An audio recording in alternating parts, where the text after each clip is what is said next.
الحمد للہ رب العالمین والصلاة والسلام علی سید الانبیاء والمرسلین اما بعد فاعوذ باللہ من الشیطان الرجیم بسم اللہ الرحمن الرحیم یا رب لک الحمد کما ینبغی لجلال وجہک وعظیم سلطانک رب اشرح لی صدری ویسر لی امری واحلل عقدۃ من لسانی یفقہوا قولی رب زدنی علما۔ السلام علیکم ورحمۃ اللہ وبرکاتہ۔ پارہ نمبر 29، سورۃ المرسلات، اردو ترجمہ اور تفسیر۔ گزشتہ سبق میں آیت نمبر 28 تک ہم نے پڑھ لیا۔ آج کے سبق میں آیت نمبر 29 سے باقاعدہ آغاز کیا جا رہا ہے، جس میں اللہ رب العزت ارشاد فرماتا ہے انطلقوا الی ما کنتم بہ تکذبون، چلو اب اسی چیز کی طرف جس کو تم جھٹلایا کرتے تھے۔ انطلقوا الی ظل ذی ثلاث شعب، چلو اس 3 شاخوں والے سائے کی طرف۔ اب آیت نمبر 29 میں جس چیز کا ذکر ہے، چلو اس چیز کی طرف جس کو تم جھٹلاتے تھے، یعنی جہنم اور جہنم کی آگ۔ یہ وہ حکم ہے جو میدان محشر میں اہل جہنم کو سنایا جائے گا۔ اور 3 شاخوں والا سایہ، اس سے کیا مراد ہے؟ دیکھیں، اس میں اس چیز کی طرف انڈیکیٹ کیا گیا ہے کہ میدان محشر میں جب بہت تیز دھوپ اور شدید گرمی میں جب وہ لوگ جہنم کو دیکھیں گے تو دور سے وہ انہیں 3 اطراف میں پھیلے ہوئے سائے والی کسی جگہ کی طرح نظر آئے گی۔ ایک سائڈ وہ ہوتی ہے جو بیک ہوتی ہے، ٹھیک ہے، پچھلی سائڈ، ایک بالکل سامنے، اور ایک چیز اگر بہت زیادہ وائڈ ہو وہ آپ کو سامنے والی تینوں سائڈوں پہ، تینوں کناروں پہ نظر آتے ہیں، یعنی آپ کو دائیں بائیں اور سامنے تینوں، جیسے آپ کسی سمندر کے کنارے کھڑے ہوں تو آپ کو اپنے سامنے سمندر ہی سمندر، پانی ہی پانی نظر آئے گا، ایگزیکٹ سامنے نہیں، بلکہ اپنی آنکھوں کو گھما بھی لیں تو ہر سو پانی ہے۔ تو یہاں پر جو دھوپ اور شدید گرمی ہے، اس گرمی میں جہنم کی طرف جب ہانکے جائیں گے، دیکھیں گے جہنم کو، تو وہ انہیں اس طرح دکھائی دے گی گو کہ ایک ڈارک سایہ ہوتا ہے، جس طرح سایہ ہر چیز کو گھیر لیتا ہے۔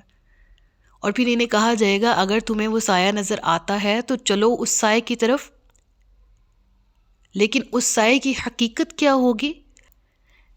ظل، جس کا ذکر آیت نمبر 30 میں ہے، یعنی جس کو تم ایسا سایہ سمجھ رہے ہوگے جو ہر سو چھایا ہوا ہے، حقیقت میں لا غلیل، وہ سایہ دار نہ ہوگا، وہ سایہ نہیں ہوگا، ولا یغنی من اللہب، لہب بھڑکتے ہوئے شعلے کو کہا جاتا ہے، اور شدید آگ کی تپش کو بھی۔ تو یہاں مراد وہی ہے کہ ویسے تو سایہ عام طور پر باعث سکون، باعث راحت ہوتا ہے۔ اللہ فرماتا ہے اصل میں وہ جو تمہیں ہر سو دکھنے والی ہوگی وہ جہنم ہوگی، تمہیں لگے گا سایہ، در حقیقت وہ سایہ نہ ہوگا، اور نہ ہی تمہیں کسی طرح سے ریلیکس فیلنگ دینے والا کوئی موڈ وہاں پر ہوگا، یعنی آگ کی تپش سے بچانے والا نہیں ہوگا وہ سایہ، جیسے عام طور پر دھوپ کی تپش سے ہمیں سایہ بچاتا ہے۔ اور اس کا ذکر کیا ہے انہا ترمی بشرر کالقصر، شرر بھی چنگاڑے کو کہا جاتا ہے، آگ کا بڑا انگارہ شرر کہلاتا ہے۔ وہ آگ اتنے بڑے بڑے انگارے پھینک رہی ہوگی جیسے کہ وہ محل ہوں۔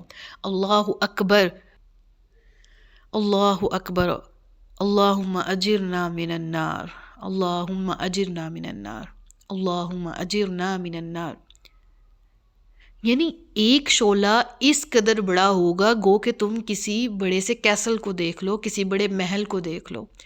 آگ کی نوعیت، اس کی تپش، اس کی مقدار کس قدر ہوگی کہ جس میں سے اٹھنے والا ایک انگارہ اتنا بڑا ہوگا گو کہ ایک محل ہے۔ اور پھر ساتھ ہی ساتھ کأنہ جمالۃ صفر، یا جیسے وہ زرد رنگ کے اونٹ ہوں۔ ایک اونٹ کا سائز دیکھا ہے، زرد رنگ کا اونٹ، بہت بڑا۔ اب جب تم اس آگ میں سے اٹھنے والے شعلوں کو دیکھو گے تو وہ یوں دکھائی دیں گے جس طرح ایک اونٹ کے سائز کی مقدار ہوتی ہے۔ حالانکہ ہمارے ہاں عام طور پر دیکھا جائے تو آگ میں سے جو شعلے نکلتے ہیں وہ ذرات کی مانند دکھائی دیتے ہیں، تو اس آگ کی مقدار کیا ہوگی کہ جس کے شعلے محل کی طرح بڑے، وسیع، اونچے، اونٹ کی طرح دکھائی دینے والے۔ دیکھیں، عربی زبان میں جمل اونٹ کو کہا جاتا ہے۔ قرآن کریم میں اس کے لیے 2 سے 3 لفظ استعمال ہوئے. مزید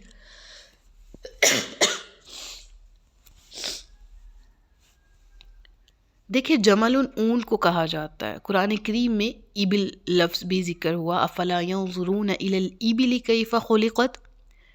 اور قرآن کریم میں سورۃ الواقعہ میں اونٹ کے لیے لفظ ہیم بھی استعمال ہوا. تو جب ذکر ہوتا ہے نا جمل کا تو بحیثیت مجموعی جنس سے اونٹ کی بات کی جا رہی ہوتی ہے، یعنی جنس کی، ایک ایسی جینڈر کی، ایک ایسی نوع کی کہ جو اونٹ ہو. ٹھیک ہے، جیسے مرغی ہے، جیسے طوطا ہے، جیسے بلبل ہے، تو ایک الگ الگ جنسیں ہیں پرندوں اور جانوروں کی. اسی طرح بحیثیت مجموعی اگر اونٹ کی بات ہو تو جمل کہا جاتا ہے.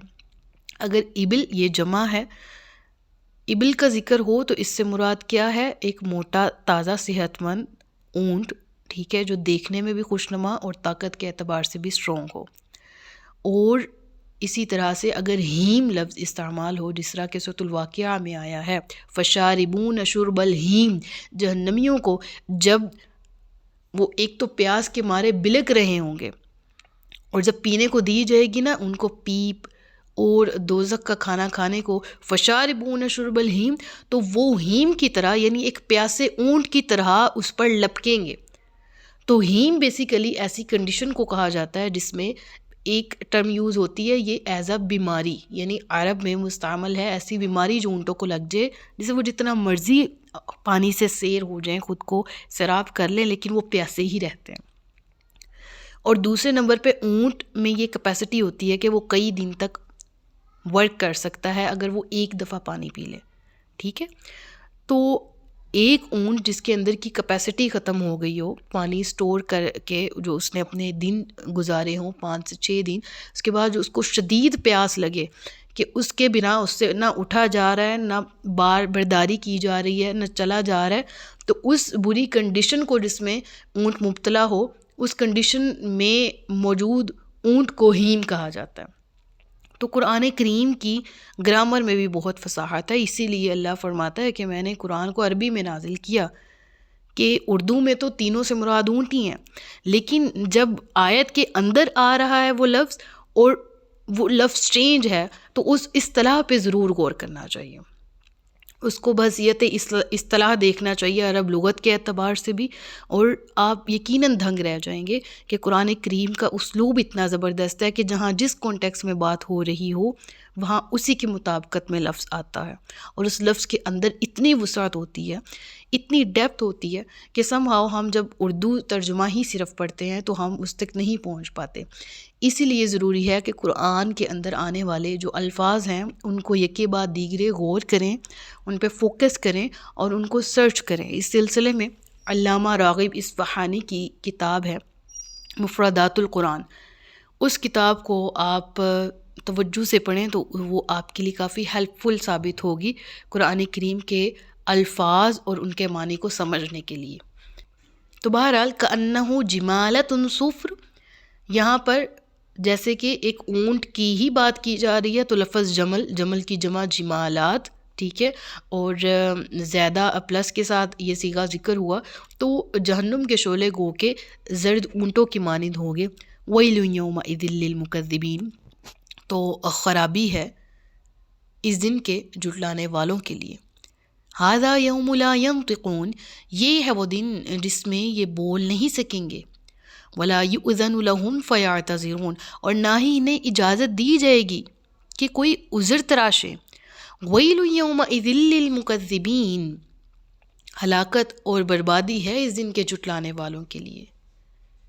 ھذا یوم الفصل، یہ ہے فیصلے کا دن.